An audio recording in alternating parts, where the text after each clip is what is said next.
The Catholic Morning Show.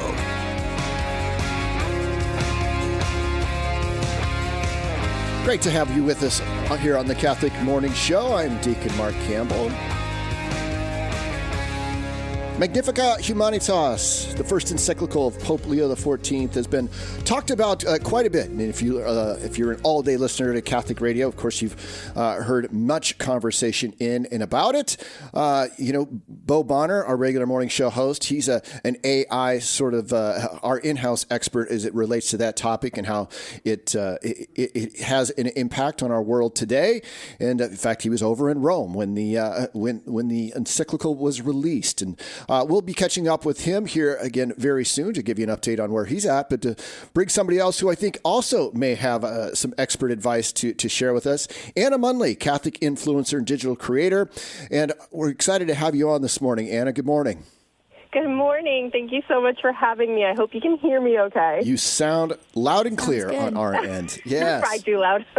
Oh, not too. No, we've got controls here that can handle all of that. But let's introduce yourself to our listeners. Again, our show scheduler, Isa Pugh, I'm sure is very familiar with you, but that's the space she sort of kind of lives in, is in the social media platform world. But for our radio listeners, introduce yourself a little bit.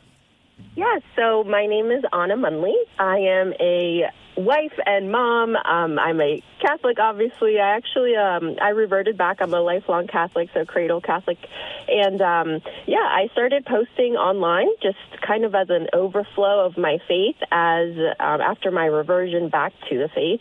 And I have kind of found this great community of other, Catholic curious or Catholic practicing Catholics who, we just kind of want to, there's so much out there. Our faith is so deep. There's so much information out there.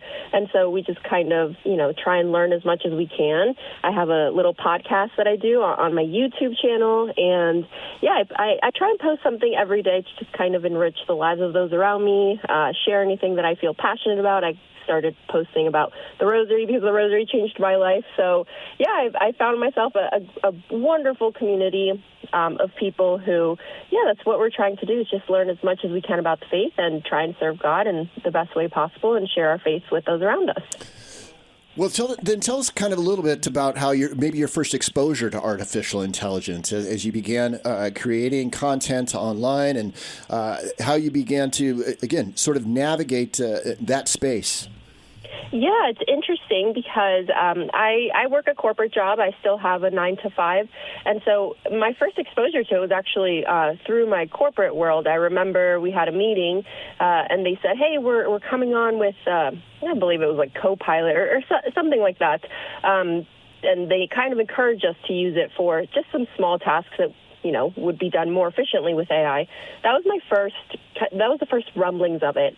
And then with being online, of course, the algorithm, it just kind of, it knows so much about what we're doing on there.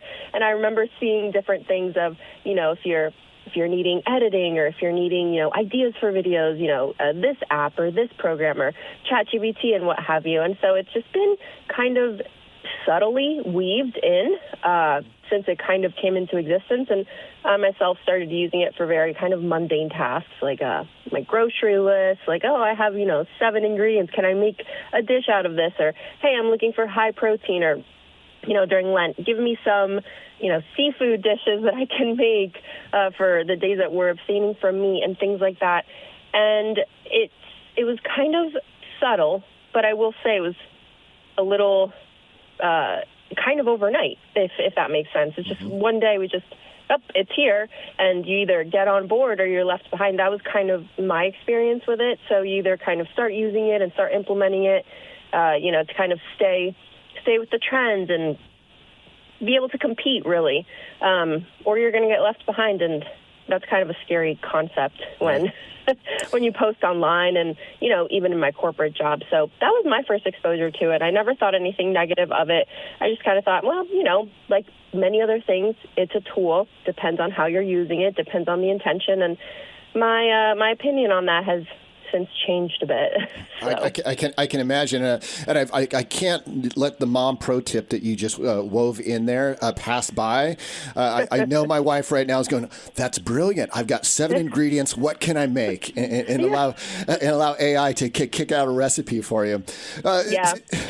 So, as you said, how maybe excited or interested? I think excited is probably the right word to hear when you heard that Pope Leo was going to be releasing this encyclical, addressing this matter that, again, even your opinion has changed on. What were your initial reactions? Yeah, my initial reactions to it, I thought it was wildly smart of Pope Leo to take this on because it is, everybody has heard of AI, and we have heard from all sides of extremes. AI is bad, it's going to destroy our world. Then we've heard the other side is, AI can elevate your, if you're a business owner, if you're, these kind of tasks that maybe you struggle with, like AI can really help you in those ways. So from every opinion, I think that whether you're a Catholic or not, whether you're in communion with Rome or not, his encyclical is a wonderful kind of in-depth look into AI, and I think it can be very beneficial for everybody who's just out in the world to be able to read it. And, I have some takeaways from it, but I was very impressed.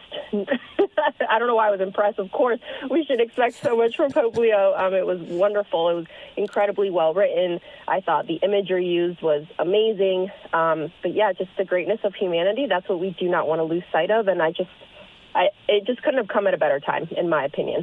We're speaking with Ana Munley. She is a Catholic influencer and digital creator. So let's get to some of those hot takes. As somebody who has had some exposure, and like you say, it has sort of overnight sort of infiltrated our lives. Even though, as you mentioned, it is slowly crept in with all the different ways that algorithms have figured out who we are. Now it's just right in our face. What are some of your thoughts as a Catholic creator of content and how we should be looking at this? Well, I loved that Pope Leo said that he rejected the idea that technology is neutral. And I myself, maybe a year ago, a couple months ago, had made comments about this, and I had stated the opposite. Technology is neutral, just like how, driving a vehicle is neutral, and it's the intent behind it, or all of these things. But the Pope, he points out that technology, it always reflects the values of the people creating it and of the people funding it and controlling it and of those people profiting from it. So that was a new way of me kind of thinking. It really changed the entire conversation for me in my head, because now we're not just asking, hey, what can AI do? What can technology do? But we're asking, what kind of human being is this technology shaping people into? And so who are the people behind it? So that was something that really, really struck out to me. Another thing that he talked about indirectly, which kind of is personal to me, he talked a lot about kind of this internet culture, and it was kind of one of my favorite hidden themes of the entire document, because the Pope talks about consistently, he talks about communication and digital environments and commercialization and the shaping of human imagination. And whether, people realize it or not, creators are part of that. So whether you're listening to a podcast or, anybody who goes online comes into contact with a creator. So every single post shapes people. It shapes, your soul. That's what you're exposing your whole soul to. So every algorithm rewards something. So it's like you kind of have to ask yourself, what am I exposing my soul to? What am I, subconsciously or maybe even consciously influencing my own thoughts and my soul, my heart, my interior posture towards? What am I pointing to? He said in there, I believe this is, don't quote me on it, the exact quote, but he said something along the lines of, like, every design choice reflects a vision of humanity. So that, that kind of forces people to ask, like, what vision of humanity are we promoting online? One where people themselves are products, are consumers, they're numbers, or one where people are persons that are made in the image of God. And so he also pointed out that we cannot just stand back and watch these things happen. He kept on saying that Christians have to enter the construction site of this area, which, it basically means that we can't just complain about the culture and then refuse to shape it. He mentioned that we're servants of the coming kingdom instead of lords of towers destined for ruin. So I think that's it was wonderful message all around. I think it asked very, very needed questions. It brought up a lot of points that I had personally never thought about. Things like, when you're using AI, there are people behind the AI screen that are doing all sorts of things that maybe you weren't aware about. Something called data mining, things like that, I'm not a super tech-savvy person, so I'm not familiar with the ins and outs. But it raises that question of, what am I funding? What am I supporting on the back end? What are jobs that people are doing? We all know the horrors of AI creating images of people without their consent and all of these things. So it's like there are people who are kind of sifting through all that. So, at the end of the day, it is not a neutral tool that we can just use for whatever.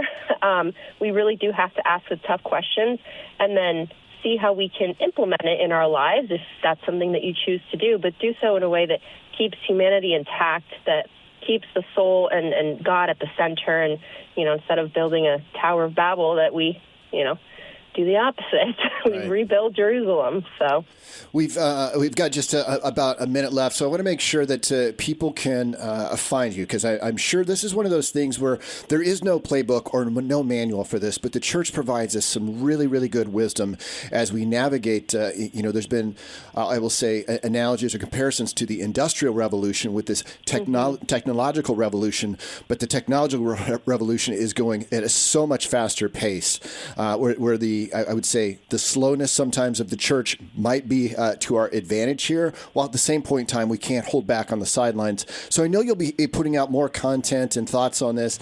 Ana, where can people find your platforms? Yeah, so wherever you get your podcast, you can just look up After Mass with Ana Munley. I'll be on there, and then Instagram and Facebook, just Ana Munley. We'll be. It's amazing stuff in this encyclical. So yeah, looking forward to really diving deep into it. After Mass is the podcast. Ana, thanks so much for joining us here, and we'll hopefully do it again soon. Of course, thank you so much. Listen to the Catholic Morning Show weekdays at 7 a.m. Central on the Iowa Catholic Radio Network, iowacatholicradio.com, or the Iowa Catholic Radio app.